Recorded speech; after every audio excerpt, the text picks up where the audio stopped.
Hi, I'm John Maxwell.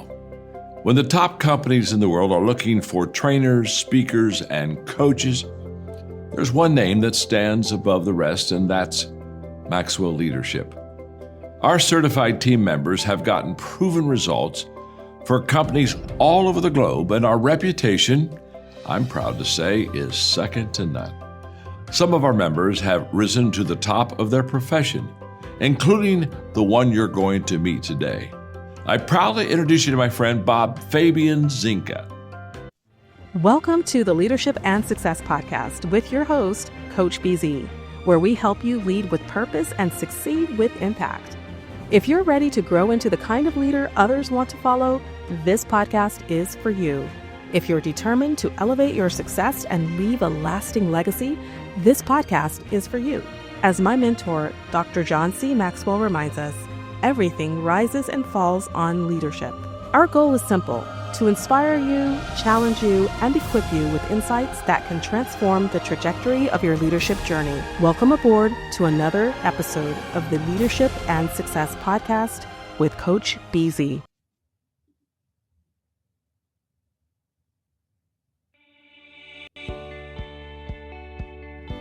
When I think about my career, I got so much out of being a military medical corps officer. Obviously, I got college and med school, but what I really got was trained how to be an effective leader. And I think those skills, when I look back over the course of my career, like those skills that I learned have really set me up to do some of the other things that I've done. And even if you don't go into different leadership roles or positions, those skills are going to allow you to excel clinically. They're going to allow you to work really well with your nursing staff. They're going to allow you to work well with support staff. It's just going to help amplify your career.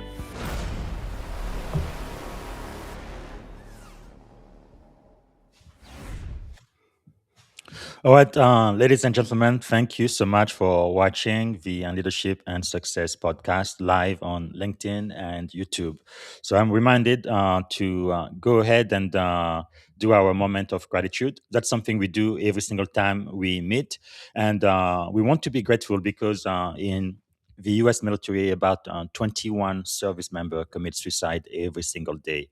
And I believe it's impossible to be suicidal and be grateful at the same time. So if you would, as is our custom here, maybe close your eyes and put yourself in your happy place and think about what you are grateful for right now.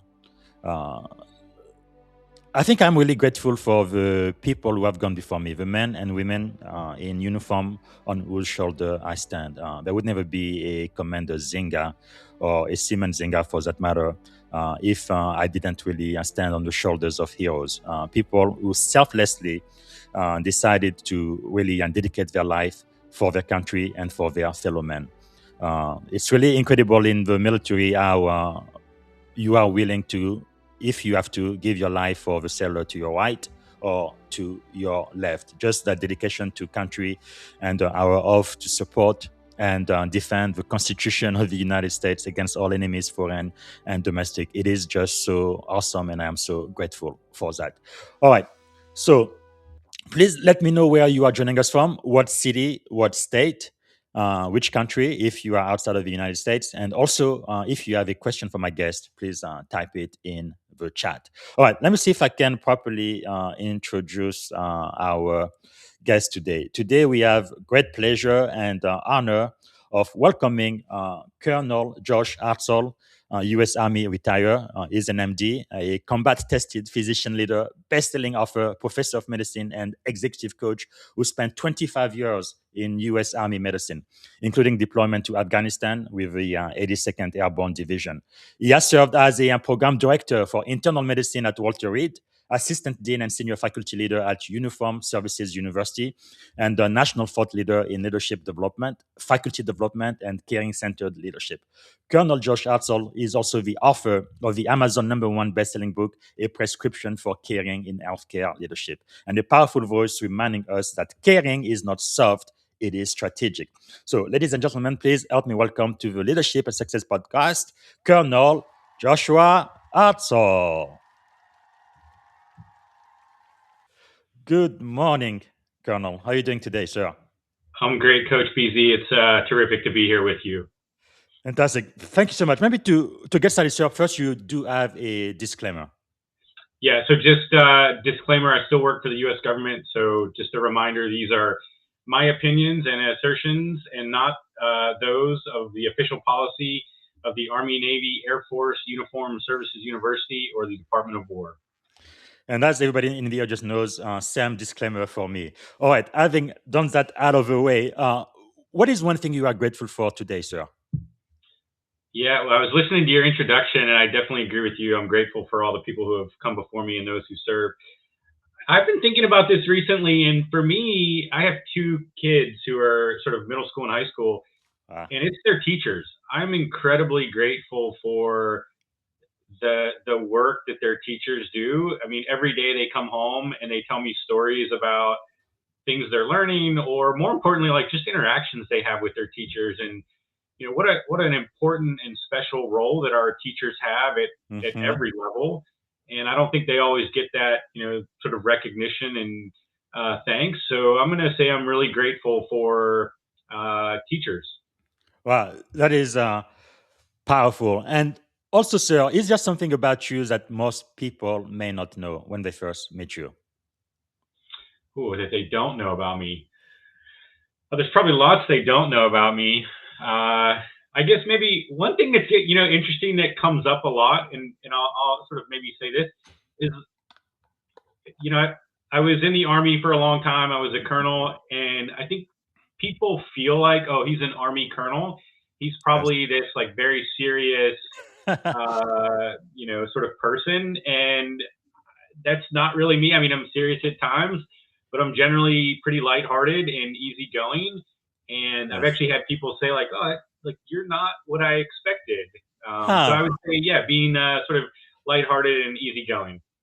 Well, that is wonderful. Definitely on different types of leadership. I don't know. I've been in the Navy for about 21 years now. I've seen kind of the shift how things have changed in my own experience. I don't know if it's across the entire military, but 21 years ago, there was a lot more on the command and control. I'm the boss, I am in charge. And now it's more like, influencing people, and you don't have to be loud. You can just be very clear and caring for your sailor and really get the job done. At least that's the shift I have seen throughout my Navy career so far.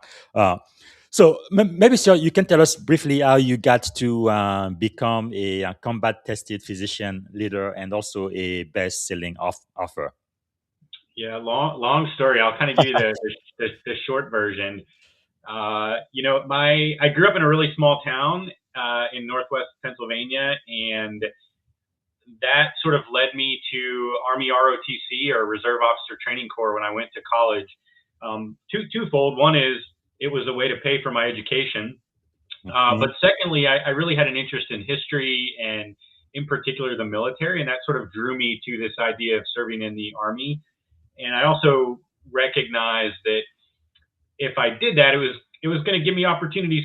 I don't want to be like a commercial, but give me opportunities to go places and do different things. And I was looking for that. So that put me into kind of my early training in college. And then when I was thinking about medical schools, I had really appreciated what I had learned as a ROTC cadet, and looked at the Uniformed Services University, which seemed like a natural extension. That's the United States military sort of medical school. Yes. And fortunately, I got it accepted there, and tremendous school.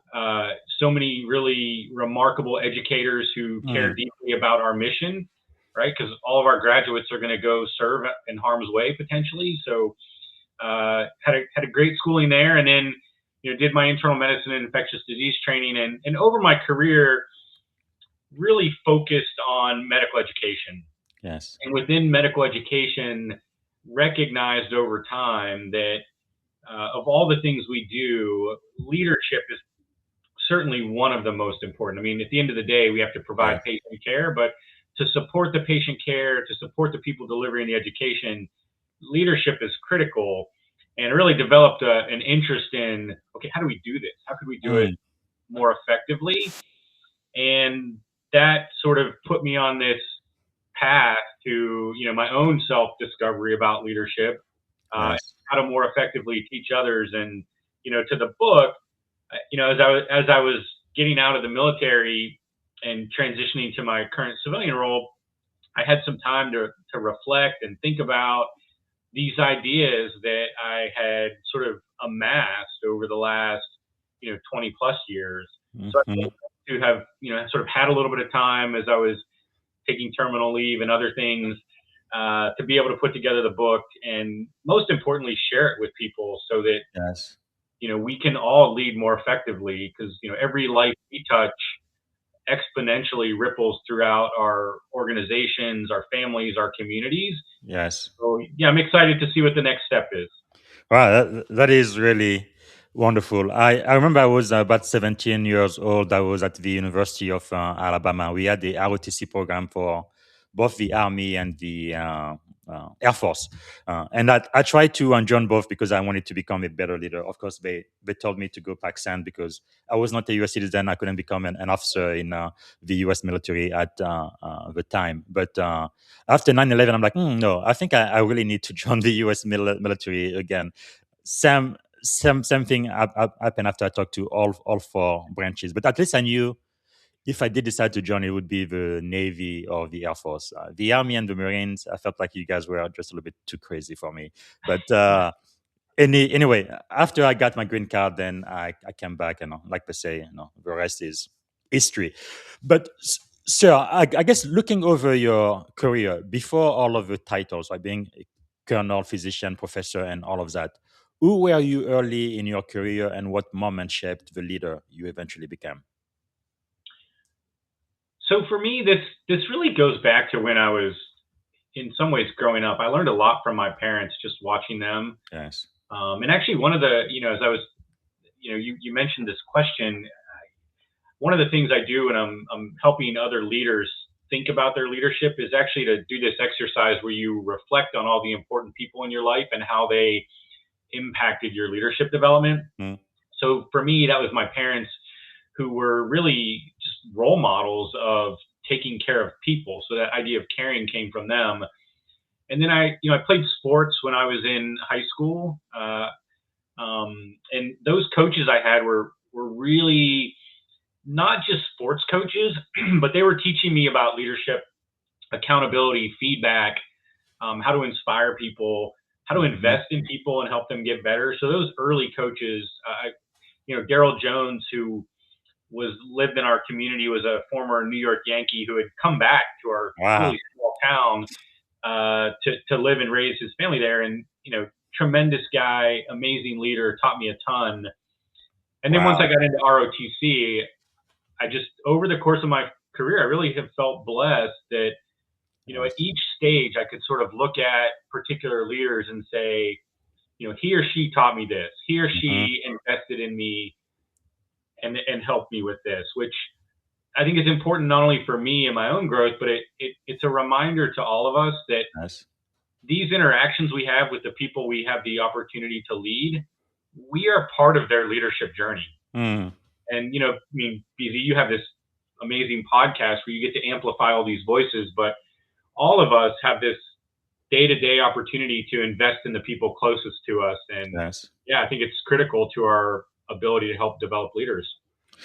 Yeah, and I think most people, when they think of leaders, we always think of positive role model people who've really inspired us. But what about negative leader? Because a few times, even in the Navy, maybe throughout my 21 career, maybe only 2 or 3 at the most, CEOs I've had, I'm like, no, I will never be a CEO like that. This is the wrong kind of leadership ever. But have you ever had, I guess, people that maybe you worked for or who led in some way or capacity and you were like, no, this is not the way to lead. That's not the right way to do it. Yeah, let me give you a list of names. No, yeah, it's also a really great question. So when this is one of the other things I like to do when I'm teaching people about leadership is to watch everybody and Yes. ask yourself, what are the things that they're doing that are effective that I want to emulate, and what are Mhm. the things that they're doing that I absolutely don't want to do. And I would say at every point of my career, there's been some leader that I've looked at and sort of said like, well, that's not effective. I don't want to do that. Mm. The other thing I remind people though about this is, look, no one shows up in the morning saying, I want to be an ineffective leader.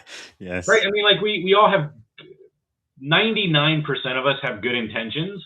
Mm-hmm. And so even though I've had these sort of quote unquote role models who have led ineffectively, I try to give them grace.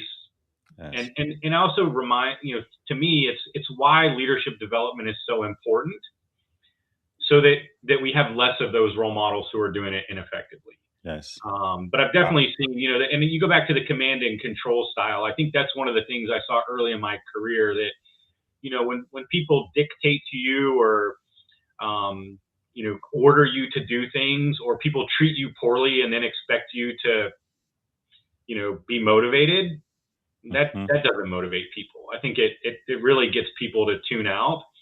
And I agree with you. I think we've seen a shift from that, but it still exists. But that's probably the biggest thing I've seen, is that style of leadership is just ineffective. Yeah, I guess in the 21st century, and I shared with you, sir, in the green room before we got started, I had the great privilege of being the commanding officer for the Global Network Operations Security Center in Suffolk, and about 2/3 of my troops were like Gen Zs, and I was having a hard time motivating them initially. They're definitely very different from Gen X's and before. But anyway, I have two daughters, and they're both Gen Z, and they really kind of coach me through how to motivate people from their generation. But I guess that's the thing with leadership, right? That's part of the reason why I have this podcast. It's not quite a science, but it's kind of like science and art, and it really depends on the circumstances, the culture, and the people you are leading, because everybody is so different. Not everybody is motivated by the same exact thing, and trying to get that just right, I think, is a little bit.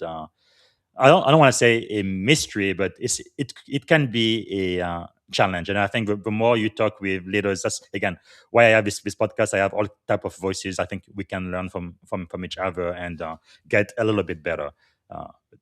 Anyway. Yeah, I mean, I think your point is, look, leadership is really hard. Yes. And there's no cookbook. I mean, I wrote a book on leadership, but there's no cookbook recipe for, effective leaders. Having said that, I definitely think there are activities and behaviors that are generally effective. And part of our job as leaders is to, assess the situation and then pick the right strategy for that situation. The more sort of aware we are of different styles and approaches to leadership, we can do that. And the other point you mentioned, it's a science versus an art. And one of the things that, we've been working on at the medical school, but in other places, is what is evidence-based leadership? So not just, well, this feels good, or I think it works, or I've watched somebody do it. Yes. But where have people actually studied particular leadership behaviors, and we have actual data that demonstrates that actually works. Yes. This works. And that's really, to me, I mean, look, in medicine, we talk about evidence-based medicine. Yes. When you go to your doctor, I'm guessing most people want them to practice evidence-based medicine. Absolutely. Right? Well, we should expect the same of our leaders. Are you practicing evidence-based leadership? Wow. What is the basis for what you're doing? That is powerful. And also, like what you said, so it's almost like having a toolbox, and as a leader, deciding which tool is going to be most effective for the situation I'm in right now. So hopefully, again, with this website, we are giving our people, our listener, plenty of tools to think about, or at least consider. So you've served as a battalion sergeant with the world-renowned 82nd Airborne in Afghanistan. What did that experience teach you about leadership when the stakes are real and time is short? Yeah, so much. First off, I would say in my entire Army career, serving with the 82nd and, having that combat patch is, probably the thing I'm most proud of. Just an amazing group of human beings who dedicate so much to our country. Ooh, right. Just an honor to serve with them. Yes. The things I learned, a couple. One was humility. And part of that is, look, I'm a I'm a physician. I had ROTC. I had a fair amount of military background, but I had never been deployed before. So I had to approach the situation with humility. And then I had a lot of people who I was deploying with who this was their second, third, fourth, right? And just being humble to listen to them and learn from them, but also recognizing that, our enlisted, our non-commissioned officers bring amazing ideas to the table. And I think this lesson transcends to any organization. Your frontline people, the people doing the work and the people leading on the front lines, they have the best ideas and they know what the problems are and they often know how to solve them, but they need you as the leader to empower them. So humility was key. The other thing I learned while I was there was collaboration, and partly because of where we were at and what we were doing, but we were working with multiple different units, both U.S. units of different services. Yes. We were working with foreign, service members as well. We were working with the Afghan National Police and Afghan National Army. So just like the importance of collaboration, and then all that goes into that. Yes. Listening to people, respecting people's opinions. How do you deal with conflict within those things? So I would say the big things were humility and collaboration. Yes. And again, those, any environment, are going to be really important. Yeah, but I guess one thing that's very different with the military, because I am an information warfare commander in the Navy. So in the civilian side, I am a tech executive. But big difference for me between the Navy and the industry is at times, in the Navy, when you make decision, people may actually die. Nothing like that's going to happen at Google, Microsoft, or any of those Fortune 500 companies. So really, I think the stakes are extremely high. It's not just about making an extra dollar like most people in the industry. They want to be first to go to market, and money profitability drives a lot of the decision they make. But in the military, I mean, sometimes things get real, and the decision you make could really impact the life of your fellow sailor, and that's very, very serious stuff. Which gets me to asking you the question, sir. So in combat medicine, you don't have perfect information, right? How do great leaders make decision when a certainty is unavailable?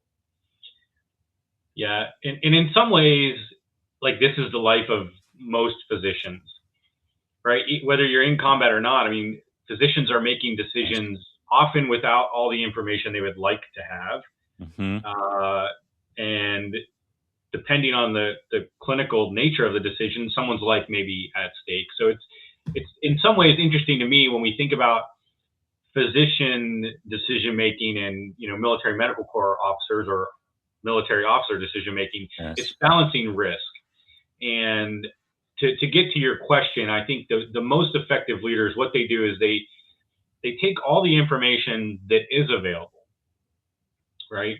Recognizing, and this I think is a really critical thing, recognizing that we can't wait forever for more information. I've seen this happen. We sort of think about this paralysis by analysis, where it's like, let me just get a little more information. Well, while you're waiting for that information, like things are happening. So I think the most effective leaders I saw at this, they would recon and get the data. They would analyze it, get input from other key leaders and stakeholders, and then make a decision. And once you make that decision, our job is to carry it out. But then also assess the decision, right? You make that decision based on your information. And as you get more information, then you may have to adapt. And boy, nothing probably taught us this more than COVID. I mean, I'm an infectious disease physician. I mean, every day, essentially new information is coming in, and we can talk about were all the right decisions made or not. Well, that's sort of life, right? You're never going to make all the right decisions. But are you willing to be humble enough then to go back and adjust?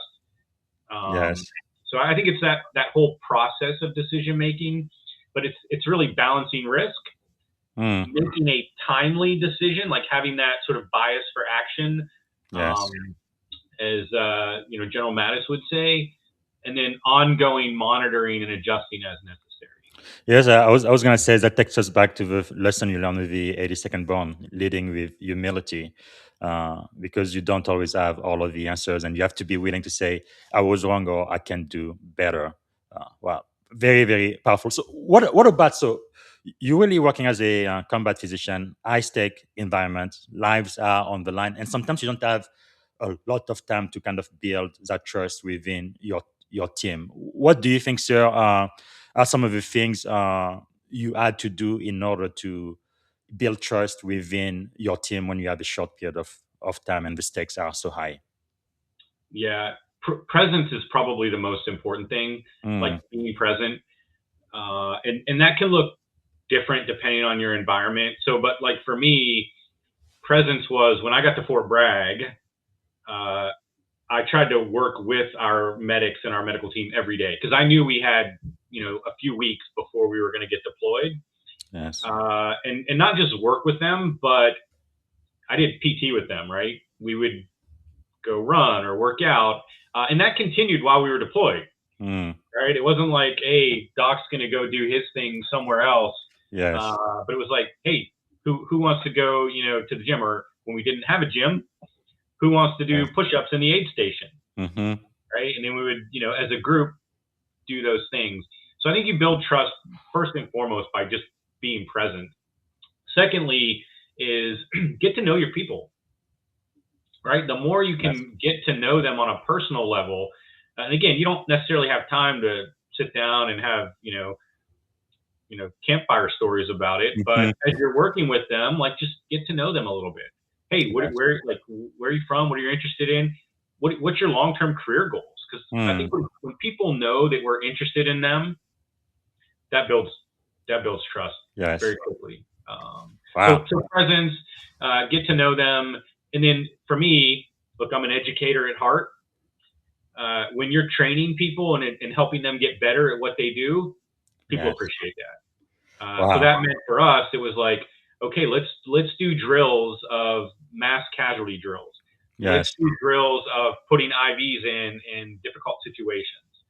Let's do drills of different clinical scenarios that people might Mm, come in with. But that investment in training also builds yes. trust. Wow, that is quite insightful. Let's talk about your best-selling Amazon bestseller, "Prescription for Caring in Healthcare Leadership." Uh, it's quite amazing when we talk about caring as a leadership strategy.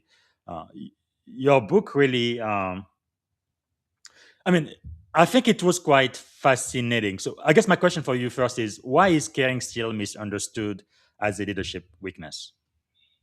Great question. I wish it wasn't. Mark Crowley, who wrote my foreword, has been working on this for a long time, and as is Heather Younger, who I also cite in the book. It's just one of those areas where I think for a lot of people, the idea that caring as a leader, like, yeah, it's kind of soft. But yet, when you ask people, like you ask them, hey, tell me about the most effective leaders you've ever worked with. Mm, And then you ask them the question, did you feel like they cared about you personally and professionally? The answer is yes. always yes. So then you kind of have to go back and say, well, do you see why caring is important? Yes. And then the question is like, okay, what does that actually look like? I actually love Amy Vertrees, who's a former Army surgeon, had a quote in the book where she said, caring is monumental strength. Mm, This idea that when we care for people, it's really strength. yes. Why it's such a thing.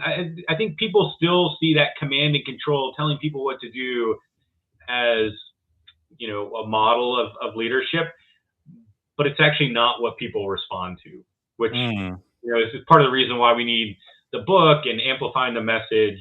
yes. That if you really want to motivate people and you really want your organizations to have cultures where people can thrive, then you need to take care of your people. Wow. Yeah, that is so true. I know one way we are taught leadership in the Navy. It looks like it's in the Army across all of the branches, right? Mission first, because we do have to accomplish the mission of the command of the unit, but people always, right? I remember when I became a commanding officer, I reached out to all of my mentors, and one of them told me, just take care of your people, and your people will take care of the mission. And that is so true. Uh, what does caring look like though in action, right? Not just sentiment, but especially as a combat physician, high stake environment, accountability, and our decision are required. Could you unpack that for us, sir? Yeah, and it can look like a lot of different things.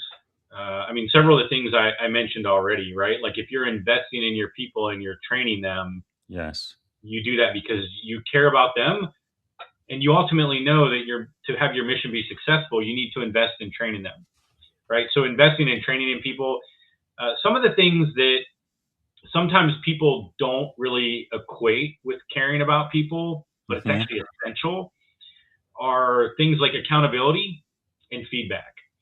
So if I really care about you, BZ, and I see you doing something that's not effective, or maybe even it's effective, but it's not going to allow you to reach certain goals, or it's not going to allow you to reach your peak performance. If I care about you, Yes. I need to hold you accountable for that, and then give you feedback to get better. Mm. And look, if if we care about our people, we have to give them feedback. Yes. And if we care about ourselves and our organizations, we have to be willing to accept feedback. Mm. It has to go Powerful. both ways. And Yes. I think for some people, when we start framing it as a act of caring, it becomes a little less threatening, a little less intimidating. Like, I'm not Yes. giving you feedback because I'm trying to put you down or make you feel less of yourself. I'm Hmm. giving you feedback because I really care about you and I care about our organization. Yes. And Wow. and, and in fact, if I don't give you that, and then you found out later, you might actually be like, man, he didn't even care enough to give me the feedback. Yes. Yes. Wow, that is quite insightful. And I know you cite several examples in the book. Maybe you could use one of them or one since then. But can you share maybe a moment, sir, when demonstrating care fundamentally changed an outcome for a person or a team? Yeah, there are many in the book, and since I just talked about feedback, I'm going to talk about a different example. Um, I think the example I'm going to talk about is investing in people and giving Yes. people opportunities. And part of this is because I feel really strongly about this particular aspect. Um, Yes. as we become more senior and we ourselves have more success, that success, you already said it, it's built upon the people before us. Yes. Like, neither one of us are in the positions we're in if people hadn't invested in us. True. So to me, as leaders, we need to really care about the people that we're leading. And part of that is giving them opportunities. And so we talk about this idea of sponsorship and Hmm. how, as a leader, you can essentially propel someone's career by opening a door for them or giving them, a career developing opportunity that without your help, Yes. they're probably not going to get. And, I talk about it in the book, but I had a program director for my infectious disease training, Glenn Wortman, who not only during fellowship gave me the opportunity to write a paper that essentially he was asked to write. He was an expert in the field. Someone asked him to Mhm. write this paper, and he was like, "No, I don't want to do it, but I have someone who will."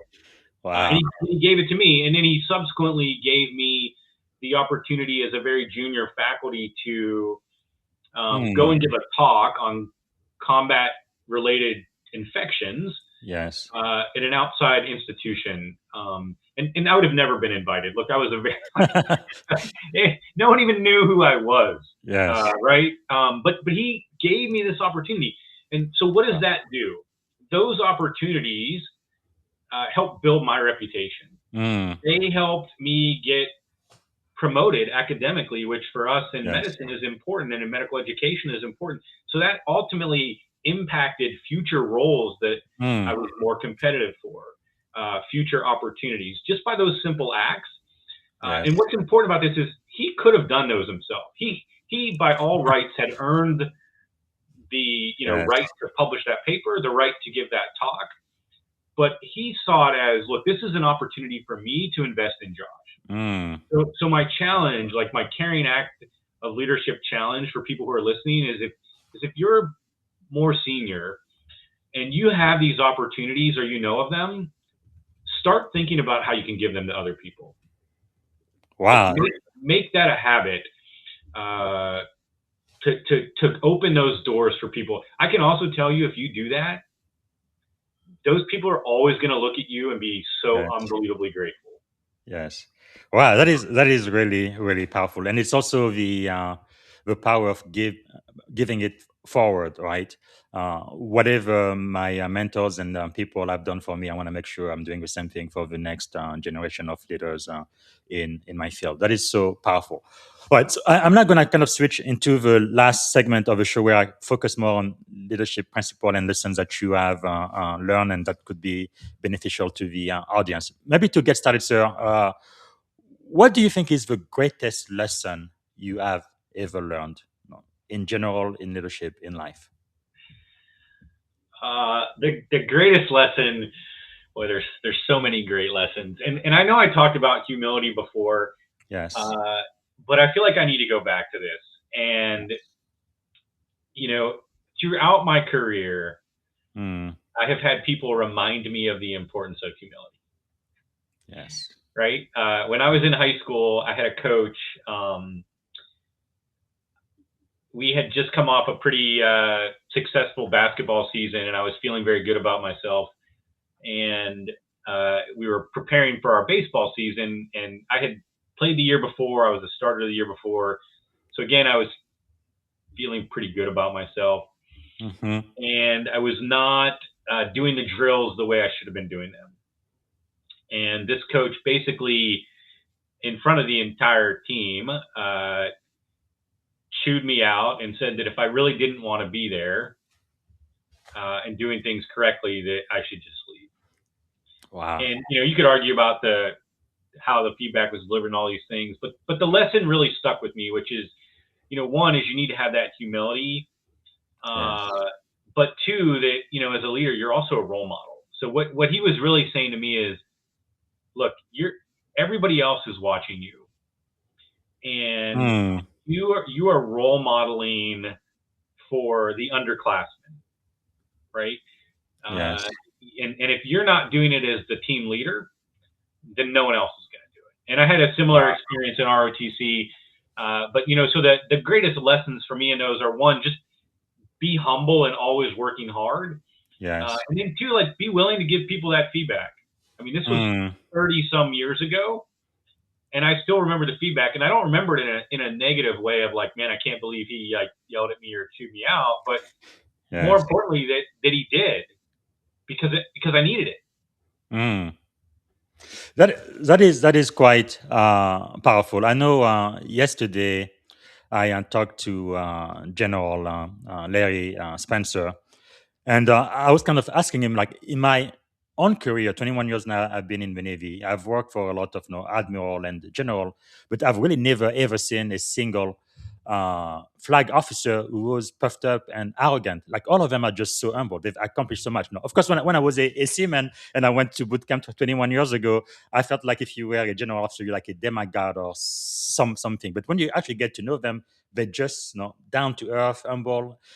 For example, uh, General Spencer, who's my friend in the spotlight this week. I mean, he's driving, I don't know, it was a Toyota Corolla or something. He doesn't have to have this big fancy car or anything. Just very, very simple, down to earth person. And it's just amazing how effective they are, how humble they are, and how they really truly care about their people. And I was like, man, sir, do you guys go to some type of humility school before they give you your first star or something? Because I've seen senior officers, like me and you, sir, 05, 06, colonel, lieutenant colonel, commander, or captain, who are a little bit arrogant and puffed up, but I've never seen a flag officer that way, at least in my own experience. I think humility will really take you a very, very long way. That's probably one of the best lessons I learned when I got to become a commanding officer in the Navy. Because if you are not humble, you're just asking for trouble, really. Wow. Yeah, I always think, yeah, if you're not humble, you're probably about to be humbled. Yes. Wow.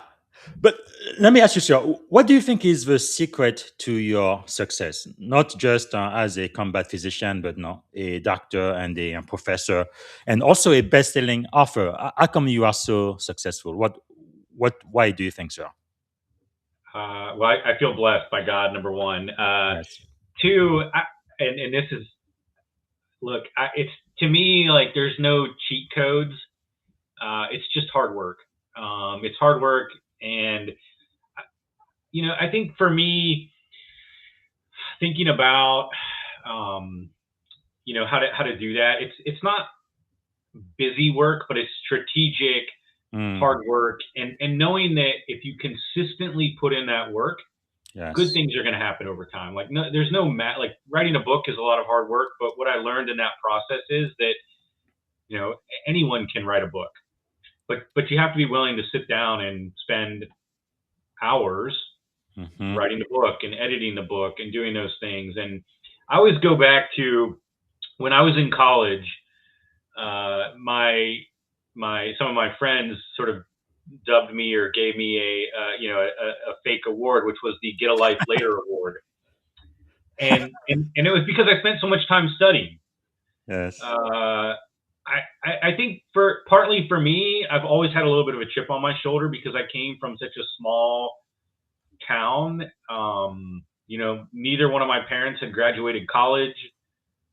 I think it's that just drive to, be able to. I don't necessarily want to say be successful because I don't measure success in terms of like publishing a book is great, sure, but it's really about lives impacted. And Mm, so how does my work then impact other people's lives? yes. Because that's what people are going to remember at the end of the day is like, how did you impact them? How did you help them? But to answer your question, Yes, sir. it's a lot of hard work.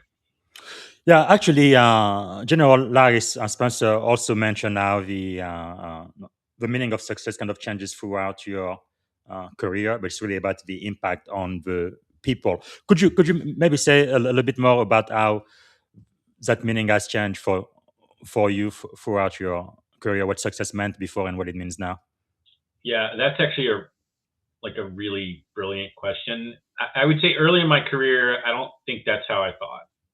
Early in my career, it was sort of about milestones and positions Mhm. and accomplishments, if you will. So, hey, I want this job, I want this role, Yes. I want to,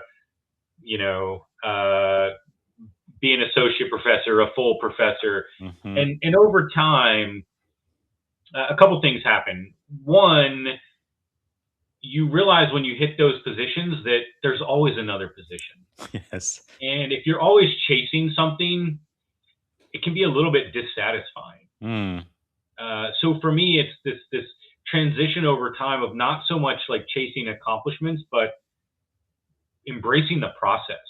yes. And actually, I was working with a coach when I was writing the book, and one of the sort of mantras we came up with was embrace the process. Wow. Because the success of the book is really, in some ways, I mean, look, I want it to be successful because I think it's going to change people's lives. Yes. Uh, but the amount I learned through that process about myself, about how I can teach others to lead, Mm, about resources and things that I can share with people. So it went from a very goal oriented yes. definition of success more to a process oriented, and also that impact is not through accomplishments, but it's Hmm. impact on people's lives. So I actually have a Wow. sticky note over my desk at work, and the note says, "It's not about book sales; it's about lives changed." Wow. And it's just to me a constant daily reminder of like, what am Yes. I here for? I'm Yes. here to help people lead more effectively at work, at home, in their Wow. community. That is really powerful. And for those who are listening to us, especially if you are in the healthcare business, you need to have that. But I think every leader needs to read this because to me, I've found out more and more that really leadership principles are universal, right? It doesn't matter which area of the industry you in, your field and all of that. Those principles work no matter what, and that is so fascinating. So, what are you learning now, sir? I know leaders are learners. What have you been learning lately? Yeah, I love that too, because I feel like I have this never-ending passion to learn more. The latest thing I'm actually learning or reading is there's a book I'm reading. It's called Unreasonable by Will Guidara, and it's actually about hospitality in the restaurant business. So maybe something else people don't know about me is I'm a Yes. big foodie. I love to eat, although the people who work with me know I love to eat. Um, I was just taking like leftovers off people's plates yesterday at a work party. But yeah, I mean, so why am I reading that book? Well, we can learn, as you just said, leadership from any industry, any Yes. environment. And, Will, who wrote the book, is an amazing leader. And the idea of hospitality Hmm. certainly could apply to healthcare.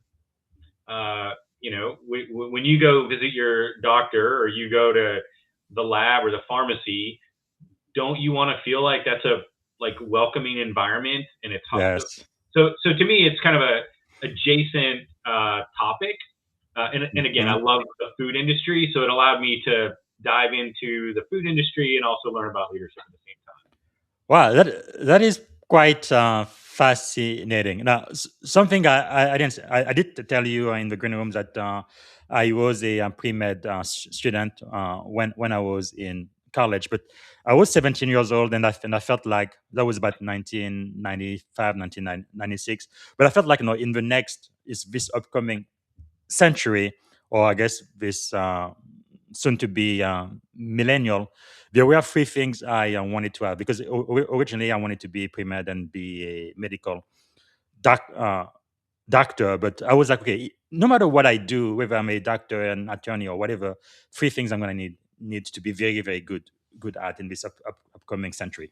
Number one, I felt like I need to learn how to lead because even if I'm a doctor and I have my own practice, I'm going to have like nurses and other physician. I'm going to need to learn how to lead those people. So leadership was very important. And in '95, about then, that's when the internet kind of took over the entire world. So I saw the potential for technology. Even I was doing chemistry and biology. Pretty much everything we did, we had to have computers now. So I'm like, yeah, I need to be pretty good at technology. And then the last thing was business operation, learning how to run a business and be profitable. This way, no matter what I do, I think those three skills are going to help me be quite successful. So, but anyway, it's really good to see how uh, leadership again. Once you become a better leader, you can really apply those skills no matter what you do. Wow, that is quite impressive. So, what about failure? So we talked all about your successes. How has failure shaped your life? Yeah, I think we all fail throughout our lives, and one of the things I've actually been not only reading about but starting to teach about that. This idea that if we're really not failing, especially as we move on in our careers, Hmm. that we may not be stretching ourselves enough, Hmm. right? Like if you're always comfortable, and look, everyone has to decide for themselves like what they want out of life, but Yes. if we're not continuing to sort of push ourselves and try new things, then you may be leaving certain things on the table. So just Wow. embracing failure, like with that really idea of, look, no failure is permanent, and all failure is a growth opportunity. Wow. Say that again, sir. That is wow. That is very insightful. Yeah, I mean, so no failure is permanent, and all failure is a growth opportunity. And Wow. I've failed at almost every stage of my career at certain things. When I was in ROTC, one prominent failure I had was that I was terrible at ruck marching.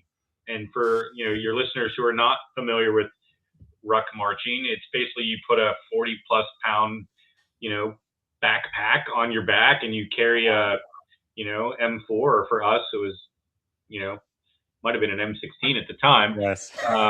Right. And then you go and you march or you run and march for a certain distance. And when I Wow. started ROTC, I remember the first few ruck marches I did, I fell out. I fell out in almost every one. And, Mm. it was embarrassing. It made me question, like, was I in the right place? Like, am I doing the right thing? But it was motivating. It was motivating to say, like, okay, what do I need to do to overcome this failure? Mm. And the answer was ruck march more. Yes. Work on my strength, work on my endurance, and which I did. And by the time I was a senior, and part of this is just the evolution of anything, right? When you start Yes. something new, you're not going to be good at it, Yes. right? By the time I was a senior, I was able to ruck march effectively. And then, one of the other sort of like fun things I did when I was in the Army was I went to air assault school, Mm. which is where you do learn how to attach things to helicopters, but also you rappel Yes. out of helicopters. Wow. And part of that training requires you to pass a 12-mile ruck march. Wow. So, had I not had those early failures and really focused on building up my Mm. strength and endurance, I would have never been able to successfully do what I did later. Wow. Which, was not, look, the ruck marches were not necessarily fun. But Yes. the rappelling out of the helicopter and learning how to rappel, that was actually a lot of fun. That's probably one of Wow. the early failures that motivated me. I mean, I had medical schools that I applied to that I got rejected from. I didn't even get an interview at. Mm. There's been other positions that I've thought about or haven't got. We are all going to have failures. The Yes. question is, what do you do with that failure to learn and grow and move forward? Well, thank you. Thank you so much for sharing that, sir. Because especially for junior officer and the enlisted who watch the show, sometimes we have this idea that, oh, here is a colonel, he's so perfect, there is nothing he can't do wrong. And it really helps. I guess it kind of keeps you human, and it also makes us relate more to you that, yes, I am dealing with something now. Now I am more hopeful. I think I can overcome. So I really do appreciate that, sir. You've really mentioned quite a lot of experiences. In general, what do you think those experiences really taught you?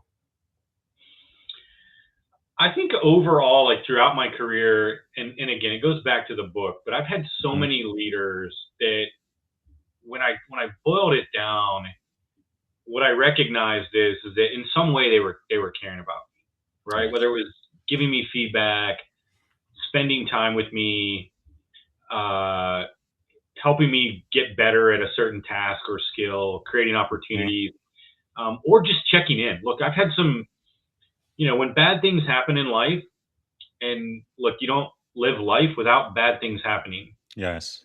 right? I mean, just like the older you get, like different things happen at different times for people, but like bad things happen in life.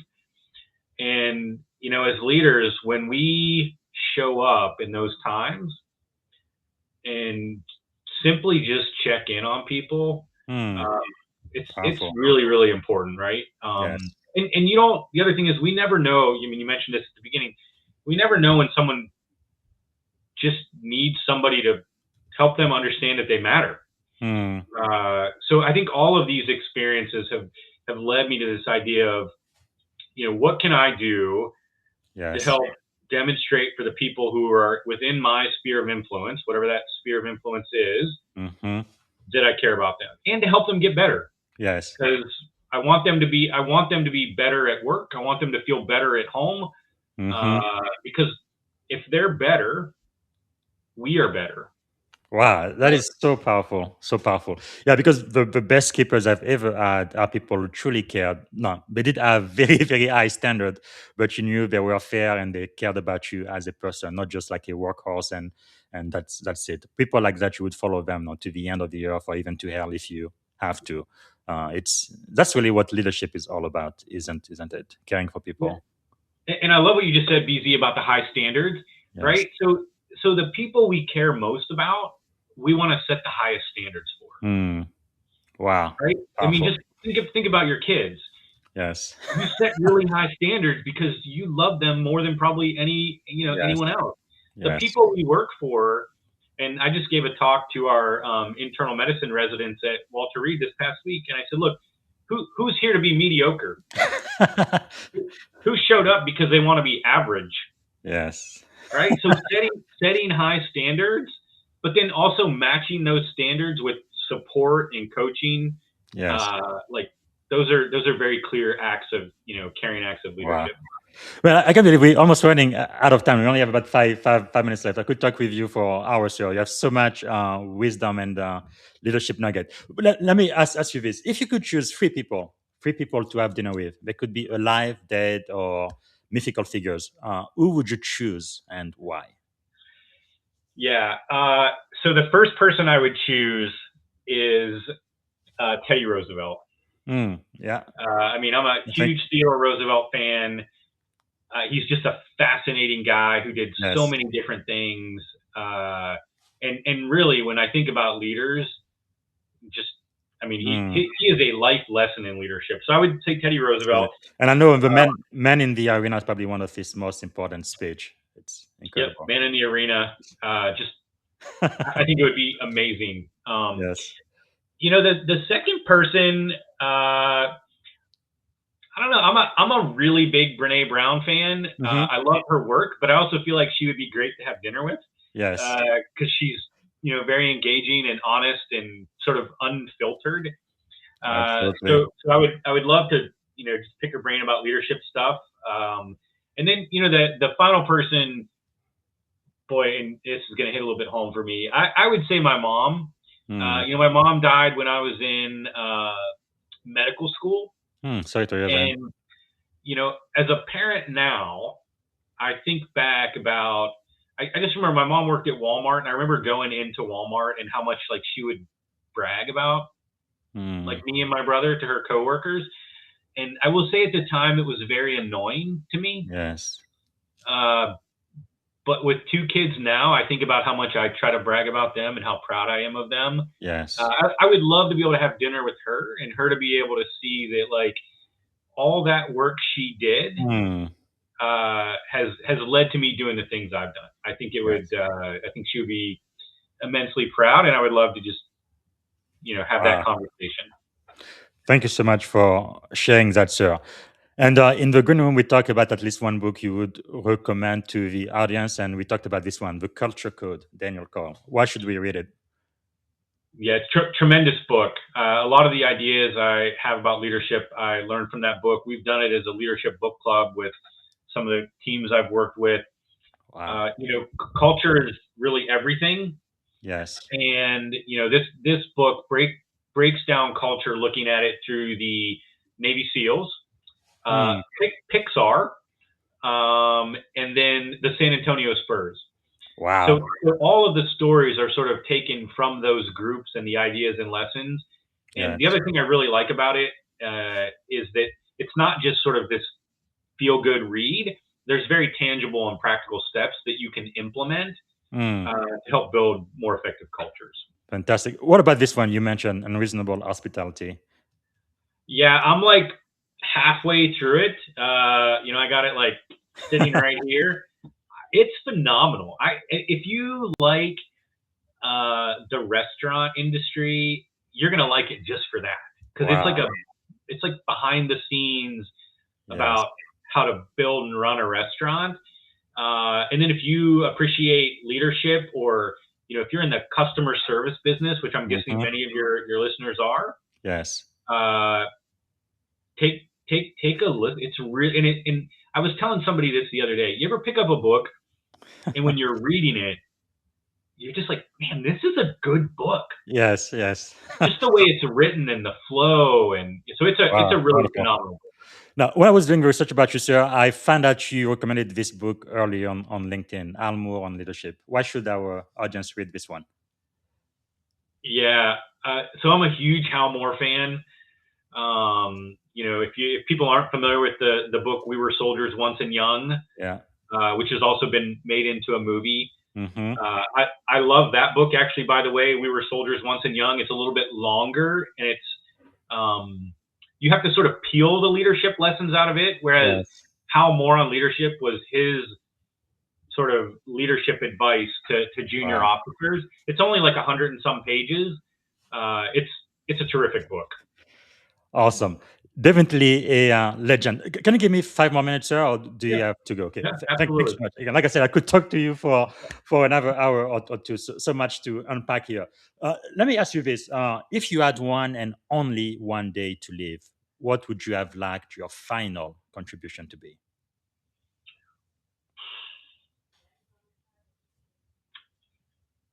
I would say if I only had one day, uh, I would sort of think about that day and think about, well, two things. I would think about the people closest to me and like spending that quality time with them and being able to tell them how much they mean to me.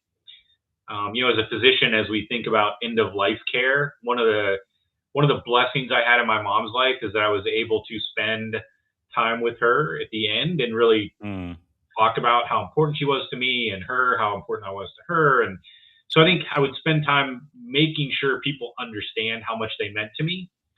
And then I would probably spend the rest of the day thinking about, okay, who can I invest in today to help mm, them one last time? yes. What's one last discussion, piece of advice, opportunity that that will help them, whether it's carry forward lessons or just to help them sort of be successful. Well, that's another reason why I really love authors like you. By writing this book here, it's really part of your legacy.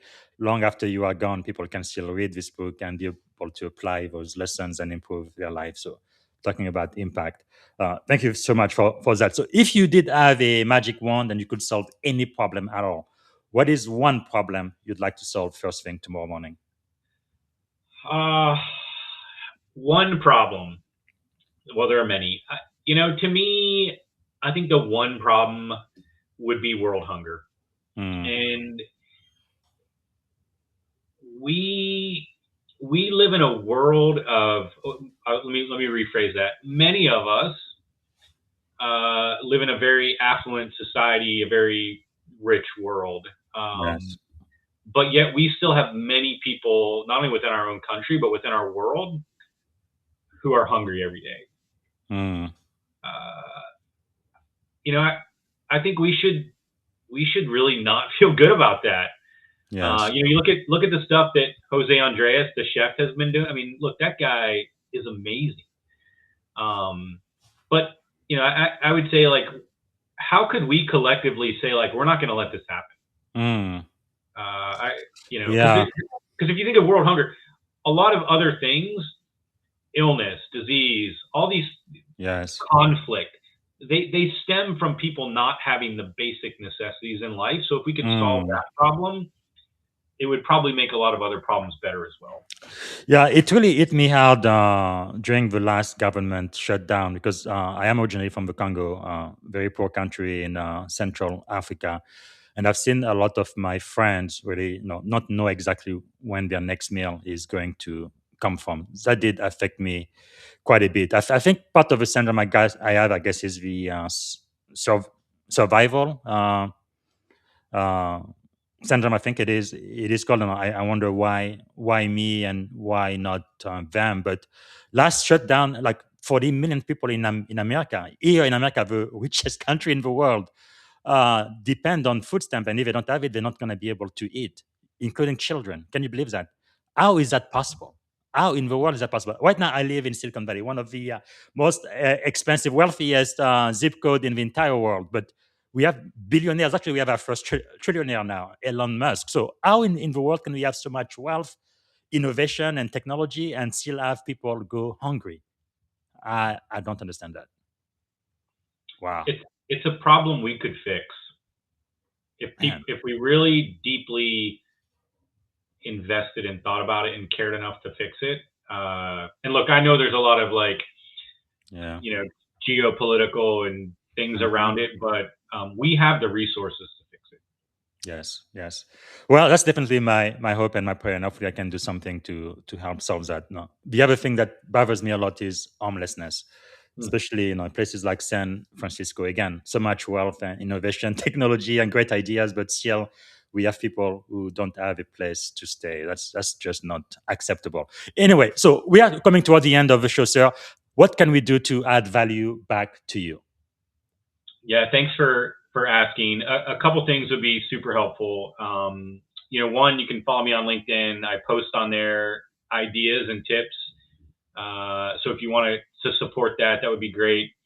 Forwarding this podcast to somebody else, uh, buying the book and gifting it to somebody. So thinking about like, hey, giving this to somebody in your life who you feel like you want to invest in their leadership. If you want to invest in their leadership, give them a leadership book. And Yes. then, to support me, Amazon reviews help, I believe, the algorithm somehow. Mhm. So if you have read the book or you do read the book, I would greatly appreciate a review. And the other thing I would say is just keep spreading the message, whether it's about my book or other books about the Yes. importance of caring for people through our leadership. Wow. Thank you so much, sir. So let me ask you what I think is the most important question I ask my guest. If you could go back and give a piece of advice to your 17-year-old self, standing at the edge of this incredible career you've had, combat medicine, being a professor and doctor, standing at the edge of this great career, what would you say to your 17-year-old self? I would say, um, well, two things. I don't know if I'm allowed to say two, but I will. One is enjoy the ride. I You think, have look, a colonel. You can say whatever you want, sir. just enjoy the ride, enjoy the process, Yes. embrace every opportunity, and have fun doing it. Thing would Mm. be, and this is probably the lesson I really wish I would have known is prioritize. Mm. Early in my career, I was one of those like kind of I have to do everything because I don't know what not to do. And it, Yes. it took me a while to really become more strategic in sorting out like, okay, does this really align with who I want to be and what I want Mm-hmm. to do, or am I just doing this because I think I need to do it? Mm. So figuring out earlier how to prioritize and Yes. within prioritization, how to say no to things. Those are two big lessons that would have helped me probably Yes. multiple times. I mean, part of this is you learn by failure, Yes. uh, Yes. but I think prioritizing, being strategic with your life plan, Mm. having mentors that can help you make those decisions. I would have loved that lesson a little earlier. Wow. All right. We are toward the end. In about a minute and a half, we're going to be completely done. Let's do maybe a quick lightning round, right? Rapid fire. So don't take too long to think, sir. Whatever comes out of your mind first. What is one word that defines great leadership? One word. Karen, Okay. I thought so. Morning routine or practice that keeps you grounded? uh, my morning routine is a good. Well, now it's a full glass of water, Oh, nice. 30, Very 45 minutes, and a cup of coffee. That's very doctorish, sir. Thank you. Okay, a book or quote that changed your life? Um, yeah, I mean, I already mentioned Culture Code. The other one I would say is Radical Candor by Kim Scott. Yes. If you haven't read Radical Candor, that book, I think, really sort of changed and helped modify the way I think of feedback. So, Radical Wow. Candor. Definitely going to add that to our bookshelf. Who inspired you most today? Who inspired me most today? I'm going to say that I am inspired most by our medical students and residents. Yes. And the reason why I say that is, look, it's never been harder to be a medical student or resident. There's Hmm. an overwhelming amount of information. Yes. How do you learn that information, and how do you do these things and take care of yourself at the same time? Mm, It's really challenging, but they inspire me every day because of the dedication, passion, and work ethic that they have. wow. So, what is a leadership habit you refuse to compromise on? I refuse to compromise on investing in others. Yes. And what is a question every leader should ask themselves frequently? What can I do to help this person in front of me? Hmm. So, what did you want to be when you were a kid? Probably a baseball player or a basketball player. Okay. Growing up, I was really into sports. That's probably took me a while to figure out that I didn't have the athletic ability to accomplish that. Well, at least now, so you can fix them when they get injured. So that's pretty good. What are three adjectives describing you as a child?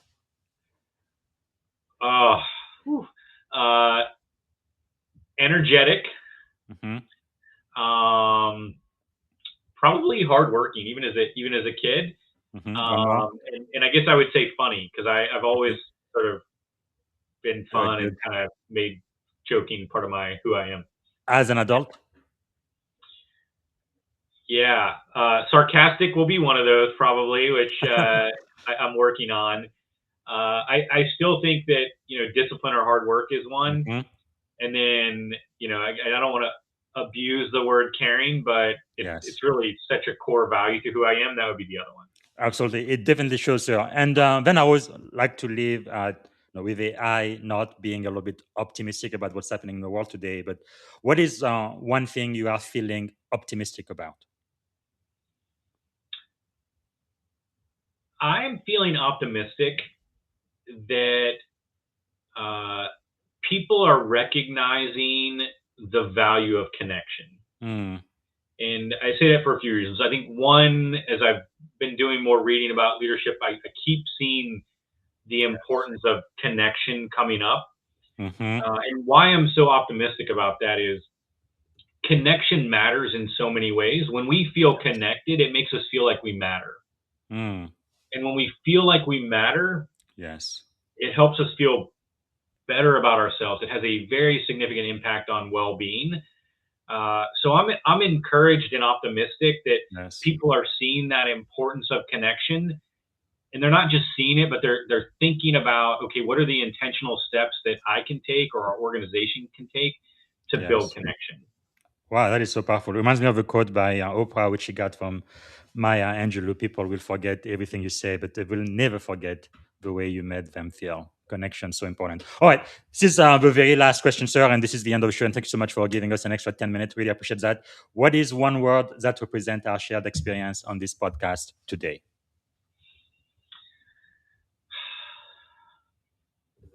How about service? Service. Thank you. Thanks so much, sir. And I am so, so grateful. And thank you for spending an hour with us. We really appreciate learning from your experience. Thank you, Thanks so much, Colonel Josh Lucy. Hartzell. Appreciate it. Bye. All right, everybody. This was quite a show, and I hope you've learned something from it. Just a quick reminder in about an hour, I will be back. We're going to do the Book of Proverbs, special edition of the Leadership and Success podcast. This is not a religious podcast, but it's about ancient wisdom, mentoring from the Book of Proverbs. We're going to be focusing on ancient wisdom and leadership lesson. We're going to be reading Proverbs chapter 16 today, January the 16th, and we're going to do 17 tomorrow, and we're going to end the Book of Proverbs at the end of the month, on January 31st. We're going to read all 31 chapters and see how ancient wisdom, those leadership principles, still apply today in 2026. All right. And then this afternoon, I will have a great pleasure of speaking with Dr. Lee Bolcom. He is an architect of thriving relationship, best-selling authors of so many books. The latest one, Thrive Principle. We're going to be talking about thriving under pressure. And then tomorrow, Sunday, I will have the great pleasure of speaking with Major Chris Slininger, U.S. Army. We're going to be talking about mentorship-driven change agency. We're going to be talking about his journey from Eagle Scout to field grade officer in the most powerful army in the world. So you don't want to miss that. And thank you so much for watching, and see you in about an hour. And thank you for watching the Leadership and Success podcast. Bye for now. Thank you for tuning in to the Leadership and Success Podcast with your host, Coach BZ. If today's episode added value to your leadership journey, be sure to subscribe, share, and join us again for more wisdom nuggets on how to lead better and achieve greater success. Remember, leadership is the most critical skill of our time. The world will always need leaders to inspire others, drive innovation, and execute meaningful strategy. So why not count yourself among the bold leaders shaping the 21st century? Until next time, stay inspired, stay committed, and keep leading with excellence.